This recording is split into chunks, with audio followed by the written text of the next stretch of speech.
आज मुझे माँ की बहुत याद आ रही है।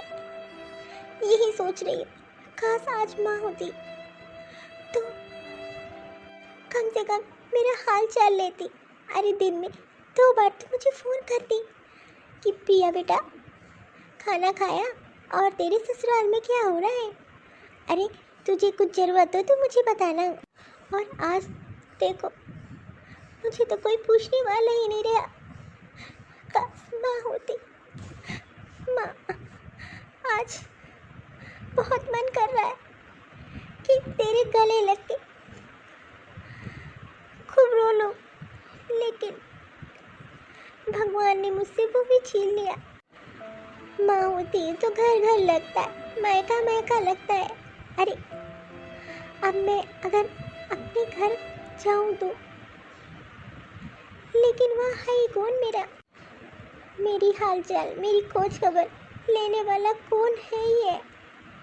अरे प्रिया प्रिया हर टाइम माँ, बस जब पहुँच जाओ तो माँ मेरे लिए। अरे मेरी मनपसंद चीज़ें, मेरे मनपसंद मिठाई, हर चीज़ बना के रखती थी कि मेरी बेटी आएगी, मैं उसे अपने हाथों से खिलाऊंगी। माँ तू कहाँ चली गई? माँ मुझे बहुत याद आ रही है तेरी। बस यही कर रहा है, तू बस मेरे पास आ जा। माँ, हे भगवान, तूने मेरी माँ मुझसे क्यों छीन ली? मैं सबसे ज़्यादा माँ से प्यार करती थी और तूने वही छीन लिया मुझसे। प्रिया, प्रिया। जी मम्मी जी। प्रिया, तू रो रही है? क्या हुआ? अरे रमेश ने कुछ कहा क्या तुझे? और ऐसे उदास के बैठी है? मुझे तो लग रहा है कि तू रो रही है। नहीं मम्मी जी, मैं रो नहीं रही हूँ, बस ऐसे ही बैठी थी। अच्छा, तो तू अब मुझसे बातें छुपाएगी? अब जा सच सच बता, क्या हो गया? ऐसी शांत बैठी है। वैसे तो अपने रूम में ऐसे कभी खाली नहीं बैठती है, कुछ होता तो मेरे पास चली आती है, लेकिन ज़रूर कोई बात है, तुम मुझसे छुपा रही है। अब मुझे अपनी माँ नहीं मानती क्या? बता क्या बात है, नहीं तो मैं रमेश से पूछूं। कुछ नहीं मम्मी जी, बस माँ की बहुत याद आ रही है आज। ऐसा लग रहा है दुनिया में कुछ है ही नहीं, बस उनकी बातें याद करके बस रोने लगी। जब मैं जाती थी हर बार माँ मेरे लिए मिठाइयाँ बना के रखती थी, अचार बना के रखती थी गर्मियों में कि मेरी बेटी आएगी, मेरे हाथ का अचार ले जाएगी। इस बार तो माँ ही नहीं है। अच्छा, तो तू इसलिए रो रही है? बेटा, मैं तो तेरा दुख नहीं कम कर सकती, और ये तो है, अब माँ याद आ रही है तो आंखों में तो आंसू आ ही जाएंगे, लेकिन तू क्यों इतनी दुखी हो रही है? अब ये तो रीति है कि एक ना एक दिन तो सबको ही जाना है। अब देखो ना, मेरी शादी को तो 50 साल हो गए, आज भी मुझे भी अपने मैके में जब भी जाती हूँ तो मेरी माँ और मेरे पिता की बहुत याद आती है। अरे अभी भी तो मेरे आंसू आ जाते हैं आँखों में। तो बेटी के लिए सबसे ज़्यादा करीब उसकी माँ होती है, और तूने तो अभी अपनी माँ को खोया है, तो रोना तो जायज़ है बेटा, लेकिन तू ये भी तो सोचना, होनी तो कौन डाल सकता था। अब तू ऐसे रोएगी, ऐसे उदास रहेगी तो मुझे बिल्कुल भी अच्छा नहीं लगेगा। अरे तेरी एक माँ नहीं है तो मैं तो हूँ ना, तू मुझसे बता ना, और तू अकेले बैठ के रोए जा रही है यहाँ पे। तू एक काम करना, जा अपने मैके घुमा, और वैसे भी तू तो इस टाइम अपने मैके जाती है, 1-2 महीना रह के आती थी, तू इस बार भी चली जा। लेकिन तेरी माँ नहीं होगी वो तो मैं समझ सकती हूँ, लेकिन तेरे भैया भाभी तो है ना, जा भी प्रिया कुछ दिन घूमा। नहीं मम्मी जी, मेरा बिल्कुल मन नहीं हो रहा है कि मैं इस बार अपने मैके जाऊँ, वहाँ माँ ही नहीं है तो क्या करूँगी जाके। अरे और रही भैया, भैया तो ऑफिस चले जाते, भाभी के पास इतना कहाँ टाइम होगा कि मेरे साथ बैठे। अरे भाभी माँ की जगह थोड़ी ना ले सकती हैं, माँ जैसा प्यार तो कोई नहीं कर सकता है। प्रिया, ये तू सही कह रही है कि माँ की जगह कोई नहीं ले सकता, लेकिन एक बात बता, अगर तू अपने मैके नहीं जाएगी, अपने भैया भाभी के पास नहीं जाएगी, तो उनको बुरा नहीं लगेगा कि तू सिर्फ माँ के लिए आती थी? अरे अब माँ नहीं है तो भैया भाभी तो है ना मैके में। अब रिश्ता तो उनको ही चलाना है, और तू भी अगर नहीं आ जाएगी तो वो क्या सोचेंगे? मैं तो कहती हूँ प्रिया बेटा, एक बार चली जा। और रिश्ते ऐसे इतनी जल्दी ख़त्म नहीं होते हैं। माँ बाप जैसा लाड प्यार और ध्यान रखना, ये सब तो बस माँ बाप ही कर सकते हैं। लेकिन मुझे एक बात बता, तूने भी तो उस घर में जन्म लिया, बड़ी हुई, तेरी शादी हुई। अरे तेरा भी तो अधिकार है उस घर में कि, और अगर तू आ जाएगी नहीं तो फिर तेरे रिश्ते कमज़ोर हो जाएंगे प्रिया, और धीरे धीरे सब सही हो जाएगा। और तू भी ना, अभी तू ज़्यादा परेशान है, और मैं तो कहती हूँ कि थोड़े दिन जा, घूमा, तेरा भी मन लग जाएगा। नहीं तो ऐसे परेशान होगी और बार बार माँ को याद करते करते रोएगी। मैं तुझे अपनी बेटी मानती हूँ प्रिया, इसीलिए तुझे समझा रही हूँ। मेरी माँ, चली जा अपने मैके और घूमा, तेरे भैया भाभी को भी अच्छा लगेगा कि देखो प्रिया आई है। लेकिन मम्मी, भाभी ने तो एक बार भी फ़ोन करके नहीं बोला, तो मैं कैसे चली जाऊँ? और भैया ने भी नहीं कि प्रिया आ जा, छुट्टियाँ हो गई हैं गर्मी की। तो मम्मी जी आप ही बताइए, मैं कैसे जाऊँ? मम्मी रहती थी तो फ़ोन कर करके बुला लेती थी और भैया को भेज देती थी कि प्रिया 2 महीने के लिए आना है इस बार। और इस बार तो कोई फ़ोन नहीं आया। अब आप ही बताओ मैं कैसे जाऊँ? तू भी ना बहुत सोचती है। अरे तेरा अधिकार है, तेरा घर है, हो सकता है तेरे भैया के पास टाइम ना हो और भाभी कहीं बिजी हो। अरे इतना क्या सोचना, वो तेरा मैका है। इतना सोचेगी तो फालतू में परेशान होगी, और फालतू की बातें दिमाग में कम लाया कर। मेरी मान, तैयारी कर ले, चली जा घूमा, मैं यहाँ सब संभाल लूँगी, और तुझे परेशान होने की ज़रूरत नहीं है। मैं तेरे साथ हमेशा हूँ प्रिया। मैंने तुझसे कहा था कि एक माँ खोई है, लेकिन एक माँ तो है ना तेरे पास। ठीक है मम्मी जी, शायद आप सही कह रही हो। अच्छा जल्दी से ये रोना धोना बंद कर और चल साथ में खाना खाते हैं। मुझे तो बहुत तेज भूख लगी है। ठीक है मम्मी जी, मैं आती हूँ। मैं भी ना कुछ ज़्यादा ही सोच रही हूँ, लेकिन भाभी ने तो मुझे फ़ोन ही नहीं किया, तो मैं किस मुँह से जाऊँ? अरे एक बार भी फ़ोन नहीं आया। वैसे तो भैया फ़ोन करते थे, इस बार तो भैया ने भी फ़ोन नहीं किया, तो मैं कैसे जाऊँ? माँ आप कहाँ हो? आज आपकी बहुत याद आ रही है, लेकिन बस मैं आपको याद ही कर सकती हूँ। मेरे पास तो आप आ ही नहीं सकते, इतना दूर जो भगवान ने आपको मुझसे कर दिया। माँ, माँ। ओहो, ये रमेश जी बिना 10 दिन के लिए क्या मैं अपने मैके चली गई? पूरा घर ऐसे तैसे छोड़ दिया। अब पूरे घर की साफ सफाई करूँ? यही होता है औरतों के साथ। अगर वो कहीं चली जाती हैं तो आदमी लोग पूरा घर इधर से उधर कर देते हैं। हेलो काजल। हाँ माँ, अब तेरी तबीयत कैसी है? तुझे आराम है ना? हाँ काजल बेटा, मेरी तबीयत अब ठीक है। और ये बता कि दामाद जी कहाँ हैं? अरे मम्मी मैं क्या बताऊँ, अब देखो 10-15 दिन के लिए वहाँ क्या आ गए तेरे पास? अरे पूरा घर इधर से उधर कर रखा है, देखो ना, ना झाड़ू ना पोछा, और कपड़े तो ऐसे सब रख रखे इकट्ठा। अब आप ही बताओ, अब मैं साफ़ सफाई करूँ कि घर का काम खाना बनाऊँ? यही होता है। अरे तू भी फालतू में गुस्सा कर रही है, बेचारा वो कैसे करता, आता नहीं होगा कोई काम। अब तू यहाँ चली आई। अच्छा तूने कुछ खाया है कि नहीं? हाँ मम्मी, वो क्या है ना, आपने पूरी सब्जी पैक कर दी थी ना, बस उसी का नाश्ता किया है। अभी तो मैं सिर्फ घर की सफाई में लगी हुई हूँ। सोच रही हूँ कि आज का खाना बाहर से मंगा लूँगी, और वैसे भी इतनी थकान हो गई है। ठीक है, अरे वो भी तो ज़रूरी है। अब कहीं आए जाएगी तो साफ़ सफाई तो फिर करनी ही पड़ेगी तुझे। चल ठीक है, मैं रखती हूँ, तो अपना काम कर ले। ठीक है मम्मी, अपना ध्यान रखना। ठीक है काजल बेटा, मैं फ़ोन रखती हूँ। आज तो बहुत थकान हो गई है, पैर में भी दर्द होने लगा है। एक काम करती हूँ, अपने लिए कॉफ़ी बना लेती हूँ, शायद पी लूँगी तो आराम मिलेगा। जब तक मम्मी जी थी घर पे, तब तक मैं कहीं आती जाती थी तो इतना काम ही नहीं रहता था मेरे लिए। और आज कितना एहसास हो रहा है मम्मी जी का। देखो ना, यही होता है, घर में बड़े रहते हैं तो काम भी नहीं पता चलता। और आज अगर मम्मी जी होती ना तो घर तो मुझे ऐसा मिलता ही ना। वो तो मेरे काम में बहुत मदद कराती थी। अरे मैं तो भूल ही गई प्रिया दीदी को फ़ोन करने के लिए।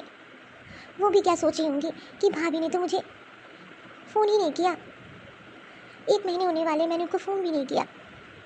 और हर बार मम्मी जी का फ़ोन चला जाता था प्रिया दीदी के पास कि आना है, और मेरे दिमाग से निकल गया। क्या करूं, मेरी भी मजबूरी थी। मैं अपने मैके चली गई तो मेरे दिमाग से निकल गया। अब रमेश जी आ जाए तो उनसे बात करती हूँ। वो भी क्या सोच रही होंगी कि भाभी ने और भैया ने एक बार फ़ोन भी मेरे पास नहीं किया। काजल काजल। ओहो, आज तो ये ऑफिस से जल्दी आ गए और मैंने खाना भी नहीं बनाया, ऊपर से इतनी थकान। आती हूँ। आज इतने दिनों बाद घर का खाना खाऊंगा, जरूर काजल ने कुछ बना के रखा होगा। अरे यार जल्दी से खाना लगा दो, बहुत तेज भूख लगी है। और आज की वैसे बनाया क्या है तुमने खाने में? ओहो, एक तो मैं यहाँ इतने दिन से थी नहीं, और घर में कितनी गंदगी थी, कोई भी काम आपने नहीं किया था। अरे 2 दिन तो हो गए घर की साफ़ सफाई में जुटी हुई हूँ। अब मैं इतना थक गई हूँ, आज तो मेरा खाना बनाने का बिल्कुल भी मन नहीं है। अरे मैं तो आपसे कहने वाली थी कि आज रात का डिनर बाहर से मंगा लीजिए, मेरे तो बिल्कुल हिम्मत नहीं है और मैं बहुत थक गई हूँ। हाँ हाँ, बाहर से ही मंगा लेंगे। अरे तुम मुझे फ़ोन करके बता देती तो मैं इधर ही से ले आया था। ठीक है, तुम जाके आराम करो। वैसे भी तुम बहुत थक गई हो, सारा घर का काम पड़ा था। अब तुम जानती हो मैं कहाँ कोई काम कर पाता हूँ, और ऑफिस से आता था तो बाहर से खा के आता था। अरे मैं ये कह रहा था कि तुम्हारी क्या प्रिया दीदी से बात हुई? अरे नहीं नहीं, मेरी तो प्रिया दीदी से कोई बात नहीं हुई। अरे आप तो जानते हैं ना किस हालत में मैं अपने मैके गई थी, और ऐसी सिचुएशन में मुझे टाइम ही नहीं मिला बात करने का। अरे मैं आपसे बात ही करने वाली थी। एक काम करिए ना, आप अपने फ़ोन से प्रिया दीदी से बात कर लीजिए। अब मम्मी तो है नहीं, उनका फ़र्ज़ तो हम ही लोग को अदा करना है। तो एक काम करिए, आप प्रिया दीदी को फ़ोन करके बोल दीजिए कि भाभी ने बुलाया है और कुछ दिन यहाँ आके रह जाएगी तो मुझे भी अच्छा लगेगा। जल्दी जल्दी में मैं अपने मैके चली गई और मैं तो फ़ोन भी नहीं कर पाई, बता भी नहीं पाई वो भी क्या सोच रही होगी। अच्छा ठीक है, कल सुबह मैं फ़ोन करके बोल दूंगा और बुला लेता हूँ अब। सही कह रही हो। देखो जब माँ थी तो कितना आती थी, जब से माँ चली गई तब से तो आती ही नहीं है। और गर्मियों की छुट्टी में तो अरे 2-2 महीने रुक के जाती थी बच्चों के साथ। लेकिन इस बार तो उसने फ़ोन भी नहीं किया। इसलिए सही कह रही हो, कल ही मैं उसको फ़ोन कर लेता हूँ। ऐसा ना लगे कि मम्मी नहीं है तो हम लोग उसको बुलाना नहीं चाहते हैं। अच्छा ठीक है, मैं बाहर से डिनर लेकर आता हूँ, फिर साथ में डिनर करते हैं। और तुम बहुत थक गई हो तो आराम कर लो। सही कह रहे हैं, प्रिया दीदी तो ज़रूर सोच रही होंगी कि माँ जी नहीं है तो उनको तो कोई फ़ोन भी नहीं किया, उनको कोई बुलाना नहीं चाहता, यही चीज़ सोच रही होंगी। आखिरकार लड़की इंतज़ार करती है कि उसके मायके वाले फ़ोन करें और उसे 30 त्यौहार छुट्टियों में बुलाएं। और मैं क्या, मैंने तो दिमाग से ही निकल गया। जल्दी जल्दी में घर में माँ बाप चले जाते हैं तो घर सूना हो जाता है, और फिर बेटियाँ आने में संकोच करती हैं। उनको लगता है कि अब ये घर उनका रह ही नहीं गया। लेकिन ऐसी सोच तो बिल्कुल भी नहीं होनी चाहिए। मेरी गलती है, मुझे टाइम निकाल के बात कर लेनी चाहिए थी। सोच रही होंगी ज़रूर कि भाभी तो बुलाने ही नहीं चाहती हैं, और सही है, मेरी गलती थी। मेरे पास इतना भी टाइम नहीं मिला कि एक बार दीदी से बता दूं। चलो कल ही बात करती हूँ। एक काम करती हूँ, मैं ही खुद फ़ोन मिला लूँगी, ऐसा ना हो कि गुस्सा हो जाए। नहीं नहीं, मैं ही सुबह फ़ोन कर लूँगी, इनको मना कर दूँगी। अरे ये पड़ोस वाली भाभी का फ़ोन मेरे पास क्यों आ रहा है? हेलो, हाँ भाभी। अरे प्रिया, कहाँ है तू और कैसी है? तू तो मुझे भूल ही गई। अब मुझे तो लगा था कि तू मुझे फ़ोन करेगी, लेकिन तू तो अपनी भाभी को भूल ही गई। अरे नहीं भाभी, ऐसी कोई बात नहीं है। वो क्या है ना, वो मेरे पास नंबर नहीं था आपका, इसलिए बात नहीं हो पा रही थी आपसे। और आप बताइए, किस लिए फ़ोन किया था आपने? अच्छा, अब तू बता। अरे बहुत दिन से अपने मैके नहीं आई तू, बस इसीलिए मैंने सोचा देखे तू किधर है। अब की बार तू अपने मैके नहीं आ रही क्या? अरे नहीं नहीं भाभी, ऐसी कोई बात नहीं है। वो क्या है ना, अब माँ नहीं है तो मन ही नहीं होता आने का। अब देखो ना, चाची थी तो हर बार फ़ोन करके तुझे बुलाती थी। कुछ भी होता था कि मेरी प्रिया बेटी आ रही है। अरे अब देखो, जब से चाची चली गई हैं तब से अब तू तो यहाँ आई नहीं है। अब तेरे भैया भाभी तो तुझे बुलाए नहीं फ़ोन करके कि अपनी ननद को बुला ले। अरे मुझे तो लगा था कि तू आई होगी, इसीलिए मैंने तेरा हाल चाल लिया। अब सही कहा है किसी ने, मैके से अगर माँ बाप चले जाए तो वो मैका मैका नहीं रह जाता। अरे मैं तो कहती हूँ, अरे तू उन लोग के फ़ोन का इंतज़ार क्यों कर रही है? वो तेरा भी तो घर है। अरे तू पूरे हक से आ, नहीं तो कल को तुझे तो लोग घुसने ही नहीं देंगे। ऐसे थोड़ी ना छोड़ा जाता है अपना घर। और फिर तेरी भाभी पूरा हक जमा लेगी और कल को तुझे पूछेगी भी नहीं। और वैसे भी हम लोग तो हैं ना, अरे तो कभी हमसे भी मिल जा आके। नहीं नहीं भाभी, ऐसी कोई बात नहीं है। वो क्या है ना, मेरा खुद ही का मन नहीं था आने का। अब माँ को गुजरे हुए अभी सिर्फ 2-3 महीना हो गए हैं, और मैं आऊँगी तो वहाँ माँ की याद आएगी। मैं तो अपने आंसू रोक ही नहीं पाऊँगी, इसीलिए थोड़ा मन उदास था। अब होने को कौन डाल सकता है प्रिया बेटा? अब इस तरीके से तू अपना घर छोड़ देगी? नहीं नहीं, मैं तो कहती हूँ कि आजा। अब देख, तेरे घर में तो सिर्फ तेरे भैया ही भाभी हैं, इतना बड़ा घर। अरे आती जाती रहा कर, ठीक है? ऐसे मैका नहीं छोड़ा जाता। अगर तू अपने मैके नहीं आ जाएगी तो तेरी भाभी के मैके वाले उस पर हक जमा लेंगे, और फिर तेरे भैया तो रहे सीधे। तो इसीलिए कह रही हूँ बेटा प्रिया, कुछ समझ जो मैं कह रही हूँ। अच्छा ठीक है, आपकी बार जब आना तो मेरे घर ज़रूर आना।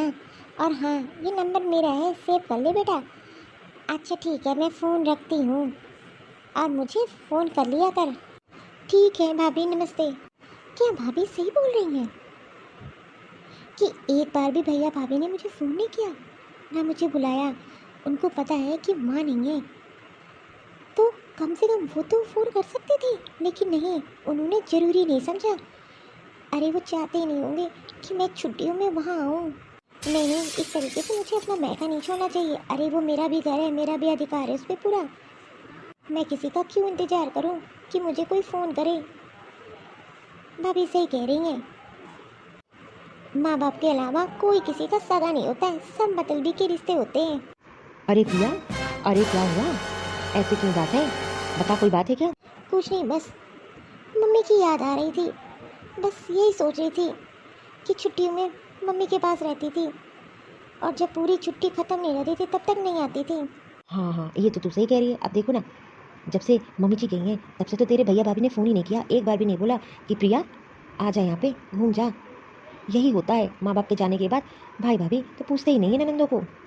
और मैं तो कह रहा हूँ, तुझे जाने की ज़रूरत ही नहीं है, मत जा, फालतू में अपनी बेइज्जती कराएगी। नहीं तो तेरी भैया का फ़ोन ना आ जाता कि प्रिया हर बार हर छुट्टी मनाने, त्यौहार मनाने यहाँ आती है, लेकिन एक बार भी तेरे भाई का फ़ोन नहीं आया। और अगर तू जाने की सोच रही है तो जा, मैं मना नहीं करूँगा, अपनी ही बेइज्जती कराएगी। मैं तो तुझे साफ साफ बता देता हूँ। वैसे भी शादी के बाद लड़कियों को अपने मैके तभी जाना चाहिए जब उनके पास फ़ोन आए। अगर ऐसे जाओगी तो तेरी भी इज्जत नहीं होगी और मान सम्मान तो बिल्कुल भी नहीं होगा। और माँ की बात तो अलग ही होती है। शायद आप सही कह रहे हो। नहीं नहीं, मुझे नहीं जाना चाहिए। अरे मैं तो तुझसे कह रहा था चलो तुझको कहीं और घुमा लेता हूँ, और चीकू को भी, लेकिन नहीं, तू कह रही थी कि भैया का फ़ोन आएगा, छुट्टियों में मुझे बुलाएंगे। अब देखो ना, छुट्टियाँ भी ख़त्म होने वाली हैं और अब तो चीकू का स्कूल भी खुल जाएगा, क्या फ़ायदा। चलो, अब अगली बार से छुट्टियाँ मनाने हम लोग कहीं बाहर चलेंगे। आप ज़्यादा परेशान ना हो और वहाँ जाने की बिल्कुल भी मत सोचना। अरे ये तो भैया का फ़ोन आ रहा है। हेलो, हाँ भैया, नमस्ते। अरे प्रिया, तू कब आ रही है? अरे तूने तो फ़ोन भी नहीं किया एक बार। अब ये बता, पहले तो तू मुझे ये बता, तूने फ़ोन क्यों नहीं किया? और तेरी भाभी तुझे कल ही बुला रही है, इसलिए अपनी पैकिंग कर ले और कल ही आ जा। वो भैया, क्या करूँ, मम्मी नहीं है ना, इसीलिए इस बार मन नहीं हो रहा था आने का, और कोई बात नहीं है। नहीं नहीं, तुझे आना पड़ेगा और चीकू के साथ में। अब बस तेरी भाभी ने तुझे बुलाया है तो इसलिए तैयारी कर ले, और मैंने इसीलिए तुझे फ़ोन किया था, और मैं थोड़ा सा ऑफिस के काम से बिजी था इसलिए तुझे फ़ोन नहीं कर पा रहा था। तो प्रिया, कल ही तुझे आना है। अब तुझे तो अपनी भाभी का कहना मानना ही पड़ेगा ना। और हाँ, चीकू को भी ले आना, वो भी घूम जाएगा। हर बार तू 2-2 महीना रुक के जाती थी, इस बार तो तू तो आई भी नहीं, ना तूने फ़ोन किया। लेकिन भैया, लेकिन मुझे कुछ नहीं सुनना है, बस तुझे आना है तो आना है। अब मैं फ़ोन रखता हूँ, इस समय मैं ऑफिस में हूँ। और यहाँ आ जा, फिर बैठ के बातें करेंगे। ठीक है भैया, मैं फ़ोन रखती हूँ। कैसे जाऊँ मैं वहाँ पे? भाभी का तो फ़ोन ही नहीं आया। अगर भाभी बुला रही थी तो भाभी को फ़ोन करना चाहिए था ना मेरे पास, लेकिन उनका तो एक बार भी फ़ोन नहीं आया मेरे पास कि प्रिया आ जा, घूम जा यहाँ आके। प्रिया, प्रिया, प्रिया, अब तेरे भाई का फ़ोन आया है तो तू क्यों नहीं जा रही है? मैंने तो तुझे 10 दिन पहले ही बोला था, लेकिन तू मेरी बातें नहीं सुन रही है।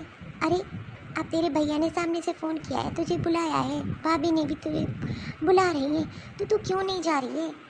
आखिर बात क्या है? बेटा, अपना मैका ऐसे नहीं छोड़ा जाता।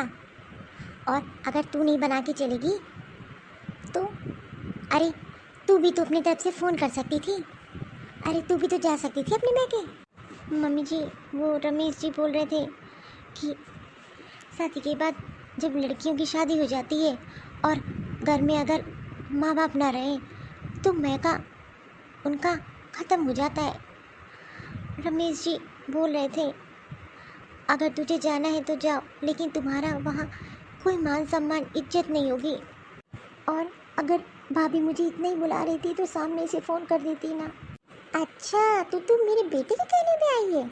तू भी ना पागल हो गई है। अब मैं तेरी माँ हूँ, मैं तुझे ऑर्डर दे रही हूँ, कल ही तैयारी कर और जा घूम के आ। ऐसे तो देखा जाए कि तुमने फ़ोन किया एक बार अपने घर पे? अरे, जब से तेरी माँ गई है तब से तू तो एक बार झाँकने तक नहीं गई अपने घर। ऐसा नहीं होता है बेटा, और ज़रूरी नहीं है, हो सकता है तेरी भाभी के पास टाइम ही ना रहा हो। आखिरकार तेरे भैया ने सामने से फ़ोन किया ना, अब किस चीज़ का इंतज़ार कर रही है?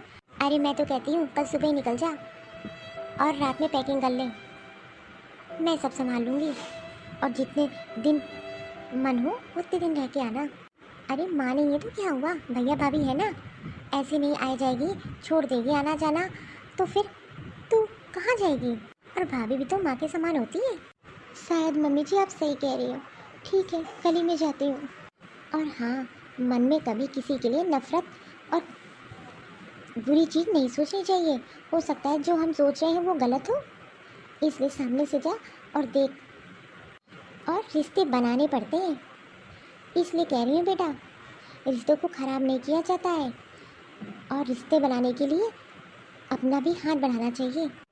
मम्मी जी आप एकदम सही कह रही हो। ठीक है, कल ही मैं चली जाती हूँ। और हाँ, कुछ दिन रह के आ, ठीक है, तेरा भी मन बहल जाएगा। तब से तू घर से बाहर ही नहीं निकली है, ना कहीं जाती है ना कहीं आती है, और धीरे धीरे तुझे सब अच्छा लगने लगेगा। अब जा, जल्दी से खाना खा के सो जा, सुबह ही निकल जाना, और रमेश को मैं संभाल लूँगी, उससे मैं बात कर लूँगी, वो भी ना उल्टी चीज़ी पाठ पढ़ाता है। तू भी ना बेटा उसकी बातों में आ गई, अब जा, खड़ी रहेगी। शायद मम्मी जी सही कह रही है, मुझे जाना चाहिए। ठीक है, कल ही मैं चली जाती हूँ। ये प्रिया दीदी कहाँ रह गई? बोली थी सुबह आ जाएंगी, लेकिन 10 बज गए अभी तक नहीं आई। चलो, उनकी मनपसंद की खीर बना दी जो मम्मी जी बनाया करती थी। मैं नहीं चाहती कि उनके स्वागत में किसी चीज़ की कमी रहे और फिर मम्मी जी की याद आएगी।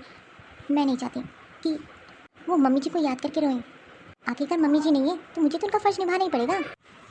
यहाँ तो कोई नहीं है, भाभी भी नहीं दिखाई दे रही है, घर तो खुला पड़ा है। हर बार भैया मेरे लिए गाड़ी भेज देते थे, लेकिन इस बार तो मैं खुद आई हूँ अकेले। घर में कदम रखते ही मम्मी की याद आने लगी। मम्मी, आज आपकी बहुत याद आ रही है। मेरा तो बिल्कुल भी मन नहीं था, लेकिन क्या करें, मजबूरी भी है, रिश्ते निभाने पड़ते हैं। अरे प्रिया दीदी, आप आ गई? देखो ना, मैं तो सुबह से इंतजार कर रही हूँ, आप लेट कैसे हो गए? क्या करूँ भाभी, वो रास्ते में जाम मिल गया था, और सही बताऊँ तो मेरा मन भी नहीं हो रहा था। वो तो भैया का फ़ोन आ गया, इसलिए मुझे आना पड़ा, नहीं तो इस बार तो मैं बिल्कुल नहीं आने वाली थी। अच्छा दीदी, ये सब छोड़ो, मैंने आपकी मनपसंद खीर बनाई रबड़ी वाली जो माँ जी बनाया करती थी, मुझे तो पता है। अरे आप खाती भी थी और पैक करा के ले भी जाती थी जब जाती थी। हाँ भाभी, लेकिन मेरा मन नहीं है खाने का, बिल्कुल भी नहीं। अच्छा दीदी आप बैठो तो पहले। अरे साथ में चीकू को नहीं लाई, आप अकेले आइए, मुझे तो लगा था चीकू भी आ जाएगा, कुछ दिन साथ में रहेगा हम लोग का। हाँ भाभी, लेकिन उसकी ट्यूशन स्टार्ट हो गए थे, इसलिए माँ जी ने बोला कि तुम अकेली चली जाओ, उसकी पढ़ाई का लॉस हो जाएगा, इसलिए नहीं वो आया। आज घर कितना सूना सूना लग रहा है। मम्मी रहती थी, घर चहकता रहता था, ऐसे लगता था कि घर पूरा भरा हुआ है, लेकिन आज ये खाली खालीपन लग रहा है। मम्मी आप कहाँ चली गई? काश आप यहाँ होती तो मैं कितनी खुश होती। यही मन कर रहा है कि आप जल्दी से मेरे पास आ जाओ। आज तक इस घर में मैंने आपको पाया, लेकिन आज पहली बार ऐसा है कि ये घर सूना सूना लग रहा है। मेरा तो एक सेकंड मन नहीं है कि मैं यहाँ रुकूं। मैं तो सोची थी कि 2-3 दिन रुकूंगी, लेकिन मुझसे नहीं हो पाएगा कि मैं इतने दिन रुक पाऊंगी। जहाँ जहाँ जाऊंगी वहाँ मम्मी की याद आएगी। नहीं, मैं नहीं रुक पाऊंगी, मुझसे नहीं हो पाएगा। दीदी ये लो कॉफ़ी पियो, मैंने आपकी फेवरेट कॉफ़ी बनाई है जो मम्मी जी बनाया करती थी। और हाँ, आपको आम के अचार बहुत पसंद थे ना मम्मी जी के हाथ के, मैंने सेम वैसे आम के अचार आपके लिए बनाए हैं, जब जाना तो ले जाना। और मैंने आपकी मनपसंद वो जो आप खोए वाली मिठाई बनाती थी मम्मी जी, वो भी बनाई है। मुझे पता था कि दीदी को बहुत पसंद है। दीदी मैंने तो सोचा था कि जैसे ही छुट्टियाँ स्टार्ट होंगी तुरंत आपको बुलवा लूँगी और फिर हम दोनों मिलकर साथ में रहा जाएगा, लेकिन अचानक से मेरे मैके से फ़ोन आ गया और फिर पता चला कि मम्मी की तबीयत बहुत ख़राब है और मुझे अचानक ही निकलना पड़ा। और वाकई में मम्मी की बहुत तबीयत ख़राब थी, यहाँ तक शरीर में ब्लड कम हो गया था, इसीलिए मुझे इतने दिन रुकना पड़ा। नहीं तो मैंने तो सोचा था कि इस बार मैं कहीं नहीं जाऊँगी, इस बार मैं यहीं रहूँगी और आपको बुलवाऊँगी, लेकिन मेरे सामने ऐसी मजबूरी आ गई कि मुझे जाना पड़ा। लेकिन आप भी सोच रही होगी ना, भाभी ने मुझे फ़ोन नहीं किया, बस इसीलिए मैं फ़ोन नहीं कर पाई। और अभी यही 2 दिन हुए बस मैं आई हूँ, तुरंत मैंने रमेश जी को बोला कि दीदी को फ़ोन करके तुरंत बुलवा लो, नहीं तो दीदी क्या सोचेंगे कि मम्मी जी नहीं है, तो भैया भाभी ने मेरा ख्याल नहीं रखा। मुझसे गलती होगी दीदी, माफ़ कर दो। अब अगली बार से छुट्टियों में मैं कहीं नहीं जाऊँगी, क्योंकि ये छुट्टियाँ तो होती हैं जो लड़की अपने मैके आती हैं। भाभी अब आंटी जी कैसी हैं? अभी तो ठीक है प्रिया, और भाभी भी इस समय प्रेग्नेंट है ना, तो भी ज़्यादा ध्यान नहीं रख पा रही थी मम्मी का, इसीलिए मुझे जाना पड़ा। लेकिन हाँ अब सब ठीक है। मैं समझती हूँ अगर मैके में माँ हो ना तो मैका मैका लगता है और घर घर लगता है, और जब माँ नहीं रहती ना तो यही सूनापन काटने को दौड़ता है। आप अपने आप को कभी अकेला मत समझना दीदी, मैं और रमेश जी हमेशा आपके साथ हैं। जो फ़र्ज मम्मी जी करते आई हैं वो सारा फ़र्ज मैं अदा करूँगी। सही कहा भाभी, आज तक मम्मी के बिना कभी अकेले नहीं रही ना, जब भी यहाँ आती थी मम्मी मिलती थी, बस जहाँ देखो वहाँ मम्मी की याद आती है, इसीलिए थोड़ा सा मन उदास है। सही बताओ दीदी, मम्मी जी की याद तो मुझे भी आती है। माँ और बेटी का प्यार तो अनोखा रिश्ता होता है, वो कोई नहीं समझ सकता, मैं भी नहीं समझ सकती हूँ, वो सिर्फ माँ और बेटी ही समझ सकती है। खैर आप बिल्कुल भी परेशान ना हो, मुझसे जितना हो सकेगा मैं उतना करूँगी और कभी भी आपको अकेले नहीं महसूस होने दूँगी, सारी जिम्मेदारी निभाऊंगी। अब जितने दिन भी आप रुकोगी ना मैं आपके साथ खाना खाऊंगी, आपके साथ सोऊंगी, कभी भी आपको अकेला नहीं महसूस होने दूँगी। अच्छा आप फटाफट चेंज कर लीजिए, मैं आपके मनपसंद की मटर पनीर सब्जी बनाई हूँ। हाँ मम्मी वाला टेस्ट तो नहीं है, लेकिन कुछ कुछ तो है वैसा। आप खा के बताना कैसा बना है, और आपकी मनपसंद के पुलाव भी बनाए हैं। आप फटाफट खा लेते हैं, मुझे भी भूख लगी है, मैं तो इंतजार ही कर रही थी आपका। ठीक है भाभी मैं आती हूँ। भाभी कितनी अच्छी है, मैं कितना गलत सोच रही थी, आज मुझे एहसास हो गया। सही कह रही थी मम्मी जी कि रिश्ते एक तरफ से नहीं दोनों तरफ से निभाए जाते हैं। मम्मी की कमी तो कोई पूरी नहीं कर सकता, लेकिन हाँ मेरे भैया भाभी बहुत अच्छे हैं, मुझसे बहुत प्यार करते हैं। देखो ना वो सारी जिम्मेदारी भाभी निभा रही है जो मम्मी निभाती थी। मैं भी ना दूसरों की बातों में आ गई, कभी भी दूसरों की बातों में नहीं आना चाहिए और अपने लोगों पे भरोसा रखना चाहिए। मुझसे बहुत बड़ी गलती हो जाती अगर मैं यहाँ ना आती और मुझे सच्चाई का पता ना चलता।